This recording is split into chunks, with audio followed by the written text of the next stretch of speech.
I can't believe I finally get to say this out loud, but my new book, Enough as I Am, is finally available on Amazon.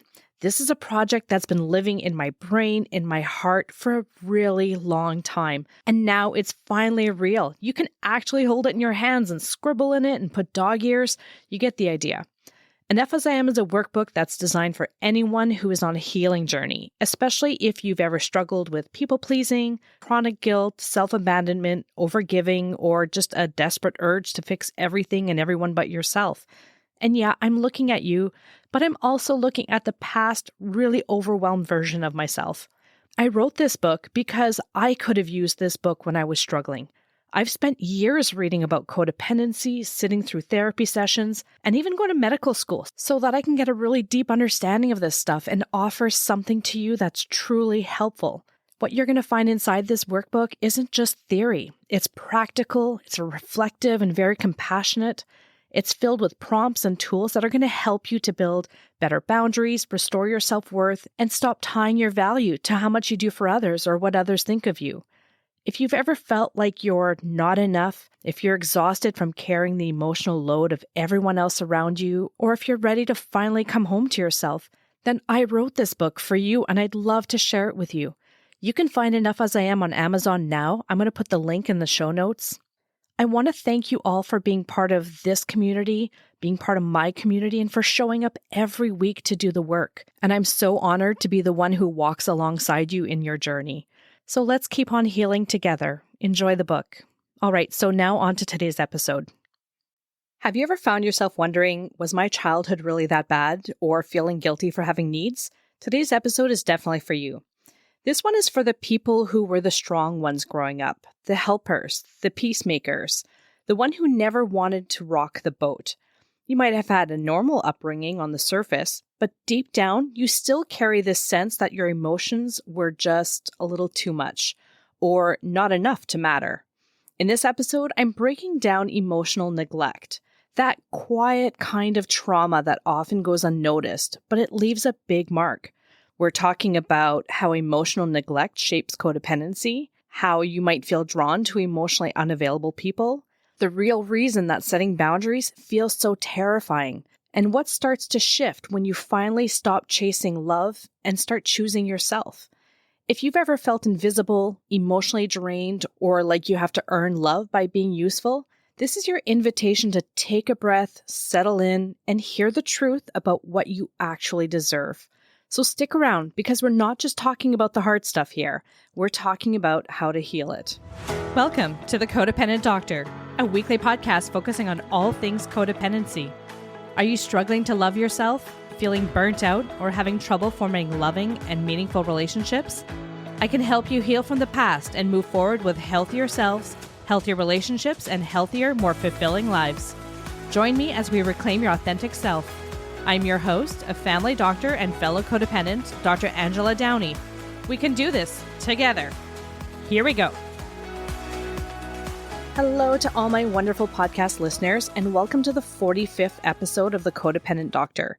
I'm your host, Dr. Angela Downey, a family doctor and fellow codependent, who thought that I was just low maintenance until I realized I had no idea how to express a need without apologizing first.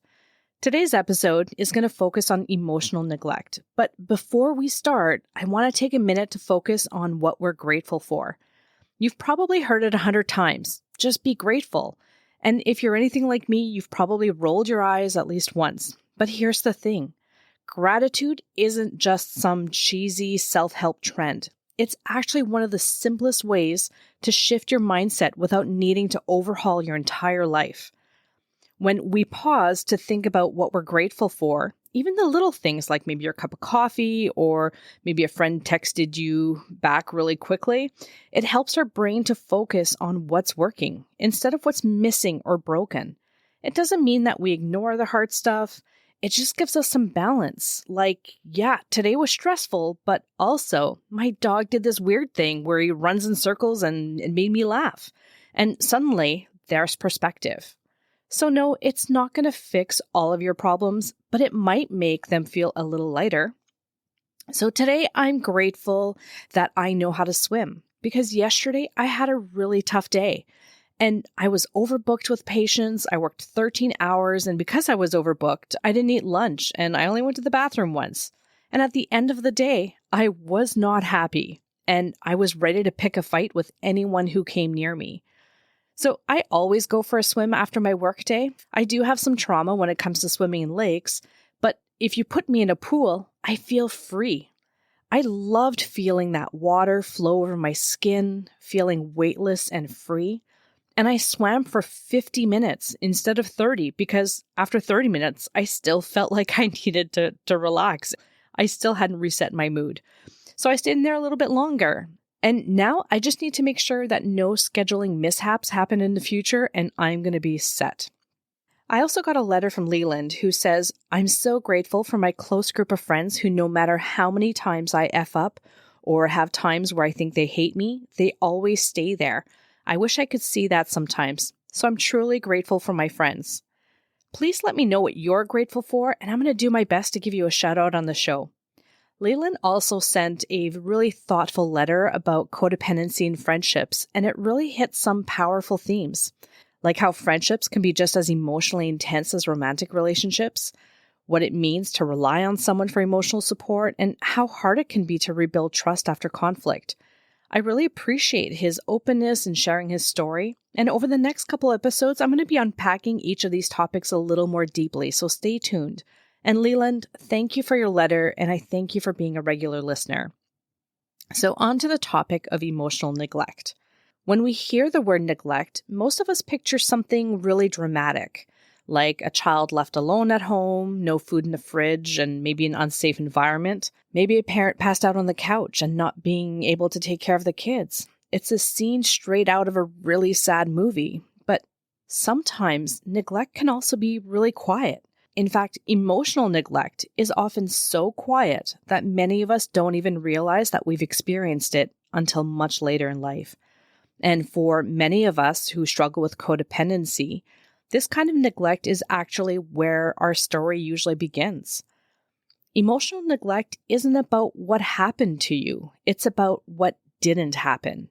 Maybe your parents were physically present, you had lunch packed every day, your homework was done, and you got rides to soccer practice. But if you were scared or overwhelmed or sad and no one helped you name it or comfort you through it, that's emotional neglect. It sounds like you're being too sensitive. You're fine, just stop crying. Or go to your room and calm down.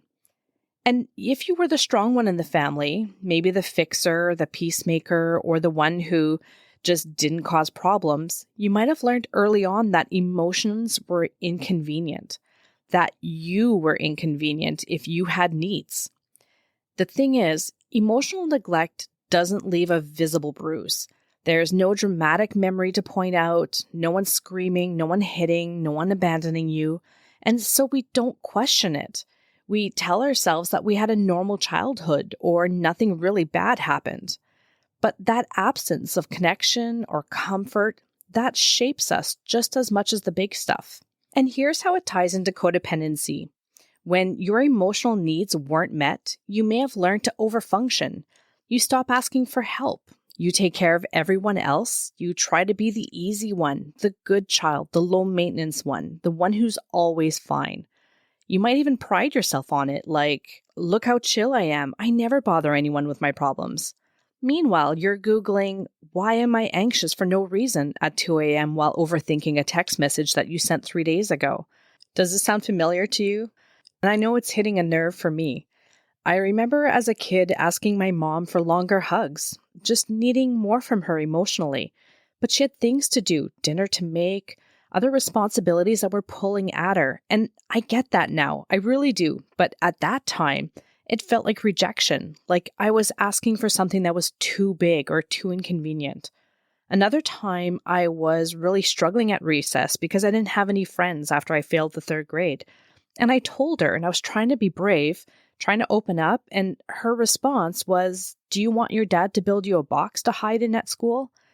Now, maybe she was joking, I don't know, but it really shut that conversation down real quick, and I didn't bring it up again. Not because I was over it, but because I learned that it wasn't safe to be that vulnerable. And here's the thing, I truly believe that my mom loved me. I think she did the best she could with the tools that she had. But there was this mismatch between what I needed and what she had the capacity to give. It wasn't malicious, but it still left a mark. And now as a parent myself, I can see that from the other side too. My oldest was just a year old when I went back to school, and I had a second child a few years in. They were 14 years old and 11 when I finally graduated. That's a long time. That's a lot of late nights, a lot of missed moments because I was studying or working or just trying to make everything happen. And I gave what I could. And sometimes I made jokes about how they learned to forage for food at a really young age, and that's how they survived. It was meant to be funny, but also it was a little true. They were independent because they had to be. And they were easy kids. I bragged about how easy my kids were to raise. But sometimes I wonder if that's because they knew that I couldn't handle much more. They were good, but maybe they just stayed small so that I wouldn't get overwhelmed. And that's a hard truth to sit with because I know I didn't mean to neglect them. I wasn't cold. I wasn't absent in ways that we usually think of. But I probably didn't always meet their emotional needs, not because I didn't care, but because I was running on empty and I didn't have anything else to give. And that's the nuance of emotional neglect that we don't often talk about. You can love your kids, you can show up in big ways, and still, sometimes that might not be enough for what they needed. It's not about blame, it's about acknowledgement, about making the space to say that I did the best I could, but sometimes they needed more. And that's why this kind of neglect is such an overlooked root of codependency. We don't see it as trauma, but it is. It's just a quieter kind of trauma. So I want to ask you this. Were your emotions welcomed and supported growing up? Or did you feel the need to keep them quiet? If you're leaning towards the second one, then you're not alone. And I'm going to be working with you through this in today's episode. Because the truth is, emotional neglect doesn't just stay in childhood. It grows with us and it weaves itself into how we show up as adults, in adult relationships, and how we talk to ourselves, and what we believe that we're allowed to ask for. When your emotional needs are overlooked as a kid, even unintentionally, you might have learned some subtle but powerful lessons like your feelings make other people uncomfortable, or asking for support is a burden, or if you want connection, you need to shrink yourself first. And those lessons don't just magically disappear because you turn 18. They're going to follow you into adulthood, into your friendships, your romantic relationships, and even in your work life. So let me give you some real-world examples of what emotional neglect can look like later in life. You might apologize for crying, even when you're clearly hurt because somewhere deep down, you believe that your pain is inconvenient to others. You might feel like you're being too sensitive every time someone disappoints you because you were taught early on that your expectations are the problem. You might downplay your needs or wait until you're completely overwhelmed before asking for help because asking earlier would feel dramatic or needy. Or maybe you've had moments where someone offered genuine care and it made you uncomfortable because when you're used to not being nurtured, being seen and supported, it can feel really unfamiliar and sometimes even a little suspicious. This is what emotional neglect does. It quietly shapes the way that we see ourselves and how we believe that we're allowed to exist in relationships. You start thinking that your value lies in what you do, not who you are. You show up for others, but you don't know how to let them show up for you. And you feel safest when you're giving and lost when you're not. And maybe deep down, you might have this lingering fear that says, what if I'm only lovable when I'm useful? That one belief, often buried under years of self-reliance and overfunctioning, becomes a kind of emotional blueprint. It shapes how we move through the world, what we expect from relationships, and maybe most importantly, what we're willing to tolerate. When your early experience taught you that love had to be earned, that attention came when you performed and care came only when it was convenient for someone else, it's going to wire your nervous system to chase the familiar, even if that familiar is inconsistent, confusing, or it leaves you feeling unseen. So it's no surprise that many of us find ourselves drawn to emotionally unavailable people, Not because we want pain, but because our blueprint tells us that love is supposed to feel like longing, like waiting, like maybe if I just try harder, they're finally going to choose me. So I want to reiterate this because it's so important and we need to watch out for it. Emotional neglect in our childhood can cause us to feel drawn to people who don't fully show up for us as adults. These are the people who text just enough to keep you hoping. They're kind but distant, charming, but emotionally they're kind of like this locked filing cabinet. You never quite know where you stand, but something about the chase feels familiar, even a little addictive maybe. So what's going on here? This is where I'm going to bring in a concept called repetition compulsion, which it might sound like something that you get diagnosed with on a therapy reality show, but it's actually really common. Repetition compulsion is this unconscious pull to recreate familiar emotional experiences from the past, especially the painful ones, in an attempt to finally fix them. So if you grew up with emotional neglect, your needs were ignored, dismissed, or maybe you felt like you were being too much, you might find yourself drawn to people who replicate that dynamic, people who don't fully see you, who don't meet your needs, or who make you feel like you have to earn love. Not because you like suffering. I mean, most of us would probably prefer to feel secure, but because your nervous system is trying to resolve something. It's like your brain goes, this feels familiar. Let's try this again, and maybe this time I'm going to get it right. But who are we kidding? Because we usually don't. But we try anyway, over and over and over again. And I want to break it down with some signs that you might be chasing emotional unavailability. Maybe you find yourself waiting for texts that never come, or ones that come a day or two later with a, hey, sorry, I've just been so busy. And you're like, oh yeah, they thought of me. When in reality, it was probably just some bathroom scroll. Or maybe you feel like you're always the one holding space. You listen, support, comfort. But when you're the one struggling, you hear nothing but crickets. Or worse, someone says you're being dramatic. You get this rush of euphoria when they finally give you a little attention. Like a good morning text suddenly erases 3 days of silence. That breadcrumb of affection hits your system like a dopamine shot. And listen, I get it. I've been there. It feels so good to be noticed by the very person who usually makes you feel invisible. You feel like maybe you are lovable after all. But here's the hard truth. You're not just craving the person. You're craving the relief of finally being chosen. You're chasing the feeling that you didn't get growing up, that moment where someone finally sees you or chooses you or stays with you. And it makes total sense. If you grew up learning that love had to be earned by being easy, quiet, helpful, or low maintenance, then of course you're going to chase people who make you work for it. That's what your nervous system is trained to recognize as love. But here's the kicker. It's not love. It's survival mode dressed up as chemistry. You think, if I can just be better, calmer, more understanding, maybe they're going to choose me. Maybe they're finally going to stay.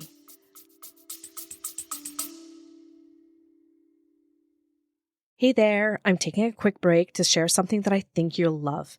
I love to read, but if I'm being honest, I love audiobooks even more. And since I often get asked for book recommendations on codependency and recovery, I decided to put together an easy-to-read PDF with some of my top picks. You can grab the reading list by clicking on the link in the show notes. Plus, when you sign up, you'll also get my newsletter, which is packed with valuable resources for your recovery journey. If you're not into the reading list, but you still want the newsletter, then there's no problem. There's a link for that too. I hope you find some great reads in there. Now, let's get back to the episode. But the reality is that when you meet the right person, you don't need to convince them to show up. The right person for you is going to show up and you don't need to work for it. And the problem is that when you're used to being neglected emotionally, someone showing up consistently might actually feel a little boring or even a little scary. You might ask yourself, wait, you're just going to be here without me chasing you? What's the catch? You might be suspicious of people who don't make you work hard for their love and attention. And it's important to note that it's not weakness that draws you to unavailable people. It's unhealed neglect, trying to finish the story. It's your inner child waiting for someone to come back and say, I see you, you matter, and I choose you. But here is where the healing is going to start. When you realize that the person who shows up consistently for you can be you. When you stop chasing the ones who won't show up and start choosing the one who always can, and that's yourself. This is not just woo-woo self-love talk. It's the nervous system repairing itself. It's breaking the pattern. It's saying, I'm done performing for love that should have been mine all along. You don't need to be chasing those love breadcrumbs that others are leaving behind. You can learn that your needs deserve to be met, not halfway, not inconsistently, not on someone else's schedule. I want you to ask yourself, what would change if I stopped trying to be chosen and started choosing myself instead?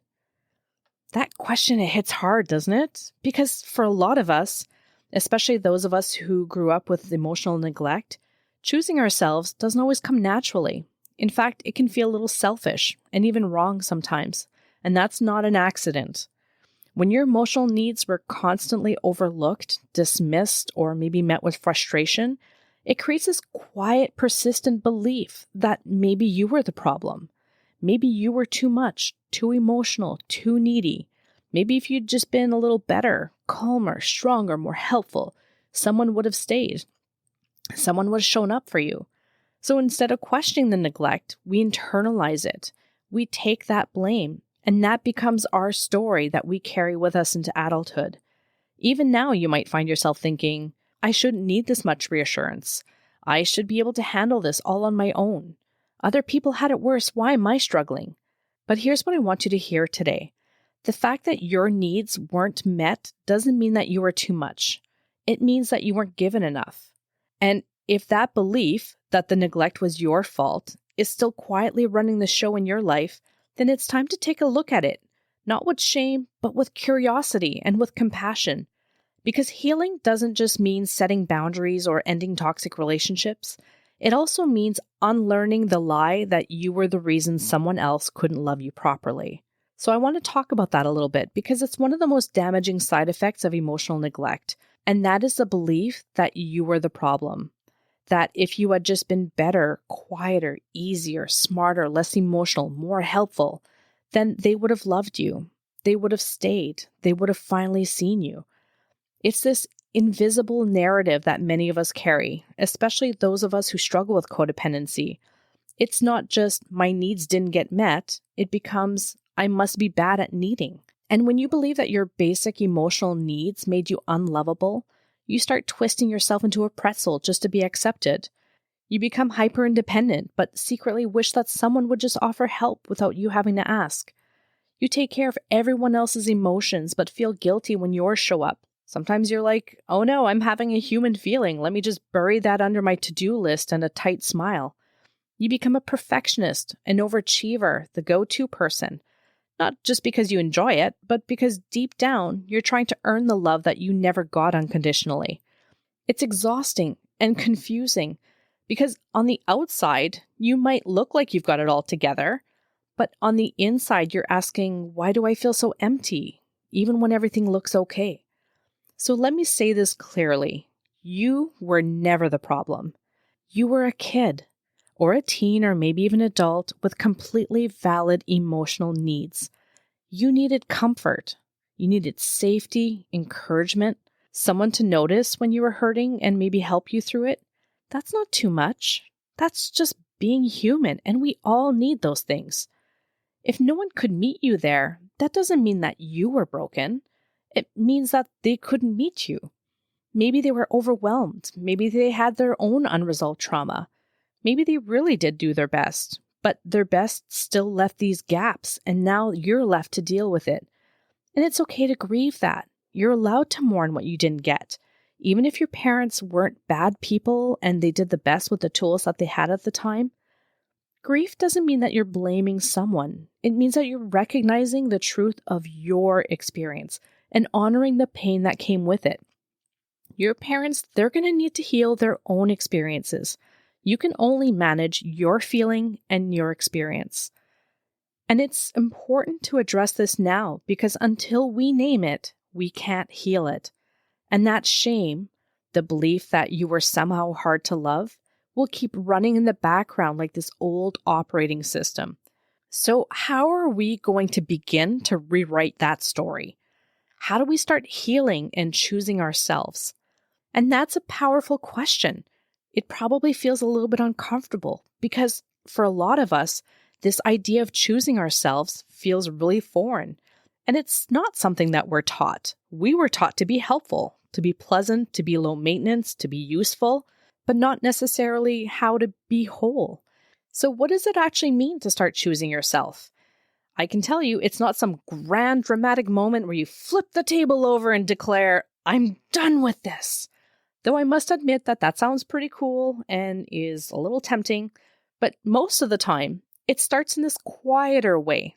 These small moments where you show up for yourself in ways that no one else ever did. It might look like noticing when you're overwhelmed, and instead of pushing through it, like you always do, you're going to give yourself permission to pause and maybe to rest, not because you've earned it, but because you matter and it's your right to have. Choosing yourself can also look like saying no. Not maybe later, not maybe I'll try and get it done, but just a clear, simple no, even if it disappoints someone, even if you don't have a perfect excuse or a PowerPoint presentation to explain it, even if it makes your stomach do that flip-floppy thing, because your gut is telling you that something matters. And this time, you're actually going to be listening. Sometimes it looks like letting yourself cry without rushing to shut it down or explain it away. You don't apologize. Don't minimize. Just allow your feelings to exist without any shame. Because when you choose yourself, you're saying, my emotions aren't a problem. They're just part of me and I deserve space. And maybe for the first time, you stop trying to be the one who fixes everything and instead ask yourself, what do I need right now? Another huge part of choosing yourself, and this one is still really tough for me, it's setting boundaries, especially when your whole life has been centered around keeping other people happy. When you've spent years, literally years, performing emotional acrobatics to keep peace, boundaries can feel really risky. You're probably going to hear that old voice in your head saying, what if they leave? What if I'm being selfish? But I want you to hear this deep into your bones. The people who are safe for you don't punish you for having needs. They're not going to shame you for saying no. They won't make you feel guilty for taking up space. They're not going to disappear just because you ask for respect. When someone cares about you, the real, whole, fully feeling you, they want to know what makes you feel safe. They want to meet you there, not just when it's convenient and not just when you're giving, but when you're being human. Now, if that kind of care feels unfamiliar or uncomfortable, that's okay. It doesn't mean that you're doing it wrong. It means that you're doing it differently than you ever did before. You're creating a new pattern, a new way of being that doesn't revolve around guilt or performance or proving your worth. It might feel weird. You might second guess yourself. You might want to shrink back into your old habits just to keep the connection. But I promise you that every time you choose yourself, even in some small way, you're building something stronger. You're building something that's more honest and something that's actually going to last. And now you get to unlearn your old story.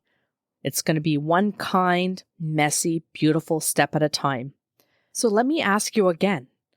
What would change if you stopped trying to be chosen and started choosing yourself? Maybe everything. I'll let you sit with that one for a spell. Just take a deep breath because today was another heavy one. When you come back, I'd really appreciate it if you would be so kind as to follow me and maybe leave a comment. I'm most active these days on Facebook at The Codependent Doctor and Threads and Instagram at Dr. Angela Downey. I wish you all a great week as you learn to foster a better relationship with the most important person in your life, yourself. I'm going to meet you here next week for another episode of The Codependent Doctor when I'm going to be talking about codependency in friendships. Take care for now. You've got this. Thank you for joining me, and I hope today's podcast resonated with you. Click like and subscribe so you don't miss any future episodes and to help others who might benefit. This podcast is not meant to provide medical advice and should not replace seeing your doctor for mental health concerns. If you're having a mental health crisis, please present to a hospital, call 911 or your local crisis helpline. I'll talk to you next week for another episode of The Codependent Doctor. We can do this together.